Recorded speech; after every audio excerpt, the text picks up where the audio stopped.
Preethu family వచ్చింది. అంటే వాళ్ళ బ్రదర్ వచ్చాడు. అలాగే అఖిల్ వచ్చాడు. అఖిల్ అంటే మనందరికీ తెలుసు. అందరితో కూడా బాగా మాట్లాడాడు. అందరికి ఇన్పుట్స్ ఇచ్చాడు.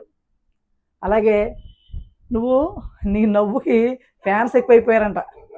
అక్కడ అతను ఒక మంచి మాట అయితే అన్నాడో నాకైతే ఇది బాగా నచ్చింది. నువ్వు హౌస్‌లోకి వచ్చినప్పుడు చాలా నెగటివిటీ మూట కట్టుకొని వచ్చావు. కానీ ఇప్పుడు అంతే పాజిటివ్‌గా వెళ్తున్నావు అన్నాడు. ఇది 100కి 100% రైట్. ఫస్ట్‌లో నాకే చిరాకు దొబ్బింది. ఈ అమ్మాయికున్న నెగటివిటీ. అందరూ కూడా ఆమెని ఆ విధంగానే అడాప్ట్ చేసుకున్నారు. ఆ నవ్వు కల్మషం లేకుండా నవ్వుతది చూసారా పెద్దగా మాయల పకీర్ నవ్వినట్టు నవ్వుతది చూడు దాన్ని నాగబాబు, హాసిని నవ్వని క్రెడిట్ కూడా ఇచ్చారు.